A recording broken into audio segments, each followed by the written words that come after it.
ഇവിടെ വീണ്ടും കാലവർഷം ശക്തമാകുന്നു. തിരുവനന്തപുരത്ത് കനത്ത മഴയുണ്ട്. കൊച്ചിയിൽ നേരിയ മഴ, തൃശ്ശൂരിലും ചെറിയ മഴയുണ്ട്. തിരുവനന്തപുരത്ത് നിന്ന് ഗോകുൽനാഥും കൊച്ചിയിൽ നിന്ന് ബിനിലും ചേരുന്നുണ്ട്. Gokul, good morning. ബിനിലും ഗുഡ് മോർണിംഗ്. ആദ്യം ഞാൻ ഗോകുലിലേക്ക് പോകുന്നു. ഗോകുലെ, തിരുവനന്തപുരത്ത് പരക്ക മഴയുണ്ട്. ഏതെങ്കിലും ഭാഗത്ത് എന്തെങ്കിലും തരത്തിലുള്ള നാശനഷ്ടങ്ങളോ പ്രശ്നങ്ങളോ ഉണ്ടായിട്ടുണ്ടോ?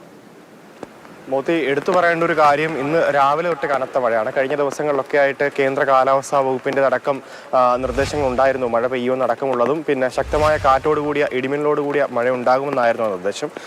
എന്തായാലും 2 ദിവസവും മഴ പെയ്തില്ല. പക്ഷേ ഇന്ന് നഗരത്തിനകത്ത് വലിയ മഴയാണ്. ഒപ്പം തന്നെ എടുത്തു പറയേണ്ട ഒരു കാര്യം, ഇന്ന് രാവിലെ മുതലപ്പുഴയിൽ ഒരു അപകടം നടന്നിട്ടുണ്ടായിരുന്നു. അതിൽ മത്സ്യത്തൊഴിലാളിക്ക് ജീവൻ നഷ്ടപ്പെട്ടു തുടങ്ങിയ കാര്യങ്ങളൊക്കെ പുറത്തേക്ക് വരുന്നു. വിക്ടർ എന്ന 50 വയസ്സുകാരനാണ് നിലവിൽ മരണപ്പെട്ടതായിട്ട് വിവരം ലഭിക്കുന്നത്. ഇയാളുടെ ഒപ്പമുണ്ടായിരുന്ന 3 പേർ രക്ഷപ്പെട്ടതായിട്ടും വാർത്തകളുണ്ട്. എന്തായാലും ശക്തമായ കാറ്റ് ജില്ലയിൽ അനുഭവപ്പെടുന്നുണ്ട്. തുടർന്നാണ് ഇത്തരത്തിൽ ബോട്ട് അടക്കമുള്ളവ ഇത്തരത്തിൽ തിരയിൽപ്പെടുന്നതായിട്ടുള്ള സാഹചര്യം നിലവിൽ സംസ്ഥാനത്ത് ജില്ലയിൽ ഉണ്ടായിട്ടുള്ളത്. ഒപ്പം ജില്ലയുടെ വിവിധ ഭാഗങ്ങളിലായിട്ട് കൃഷിനാശം അടക്കമുള്ളവ റിപ്പോർട്ട് ചെയ്യുന്നുണ്ട്. ശക്തമായ മഴയാണ് തലസ്ഥാനത്ത് നിലവിൽ ഇന്ന് ലഭിച്ചുകൊണ്ടിരിക്കുന്നത്. മോത്തി, ശരി ഗോകുൽ, ഞാൻ കൊച്ചിയിൽ ബിനിലിലേക്ക് പോകുന്നു. Binil, good morning.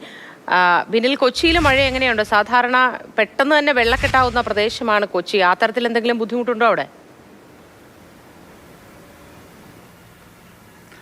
Moti, good morning. പക്ഷേ കൊച്ചിയിൽ ഇതുവരെ ഒരു വെള്ളക്കെട്ടിൻ്റെ ഒരു സാധ്യത വന്നിട്ടില്ല.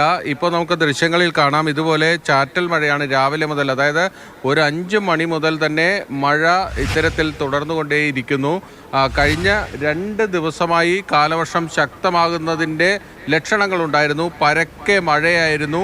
ആ മഴയുടെ തുടർച്ചയായി ഇന്ന് രാവിലെ മുതൽ തന്നെ ഇത്തരത്തിൽ മൂടിക്കെട്ടിയ ഒരു അന്തരീക്ഷവും ഒരു ചാറ്റൽ മഴയുമാണ് കൊച്ചിയിൽ എല്ലായിടത്തുമുള്ളത്. അതോടൊപ്പം തന്നെ മധ്യ കേരളത്തിൻ്റെ പൊതുവായ ഒരു സ്ഥിതി എടുത്താൽ തന്നെ ഇതേ കാലാവസ്ഥ തന്നെയാണുള്ളത്. പക്ഷേ മഴമേഘങ്ങൾ അല്പം മാറുകയും സൂര്യൻ തെളിഞ്ഞു വരികയും ഒക്കെ തന്നെ ചെയ്യുന്നുണ്ട്. അതുകൊണ്ട് ഒരു 10 മണിയോടുകൂടി ചിലപ്പോൾ ഈ ഒരു മഴയ്ക്കൊരു ശമനം ഉണ്ടാകാനുള്ള സാധ്യതയുണ്ട്. പക്ഷേ ഇപ്പോഴൊന്നും പറയാൻ കഴിയില്ല. എന്തായാലും ശക്തമായ ഒരു മഴയ്ക്കുള്ള സാധ്യതകൾ വരും ദിവസങ്ങളിൽ നിലനിൽക്കുന്നുണ്ട് എന്നത് തന്നെയാണ് ഇപ്പോൾ നമുക്ക് മനസ്സിലാക്കാൻ കഴിയുന്നത്. എന്തായാലും കൊച്ചിയിൽ ഇപ്പോൾ വെള്ളക്കെട്ടൊന്നും ഇല്ല. കാരണം തുടർച്ചയായി ശക്തമായ മഴ പെയ്താൽ മാത്രമാണ് കൊച്ചിയിൽ വെള്ളക്കെട്ടുണ്ടാകുക. പ്രത്യേകിച്ച് വേലിയേറ്റ സമയത്ത് കൂടുതൽ മഴ പെയ്യുകയും ഇടറോഡുകളിൽ വെള്ളം നിറയുകയൊക്കെ ചെയ്യുമ്പോഴാണ് വെള്ളക്കെട്ട് രൂക്ഷമാകുന്നത്. പക്ഷേ അത്തരത്തിലൊരു സാഹചര്യത്തിലേക്ക് പോയിട്ടില്ല. പക്ഷേ മണിക്കൂറുകൾ നീണ്ടു നിൽക്കുന്ന വലിയ മഴകൾ ഉണ്ടായിക്കഴിഞ്ഞാൽ കൊച്ചി വീണ്ടും വെള്ളത്തിലാകുമെന്ന കാര്യം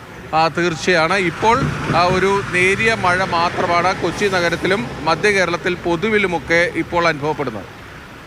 ശരി ബിനിൽ, രണ്ടാളും സന്തോഷമായിട്ടിരിക്കും. നല്ലൊരു ദിവസം ആശംസിക്കുന്നു 2 പേർക്കും. മഴയാണ്. മഴയിൽ പുറത്തിറങ്ങിയൊക്കെ നടക്കുമ്പോൾ ശ്രദ്ധിക്കുക, ജാഗ്രത പാലിക്കുക എല്ലാവരും.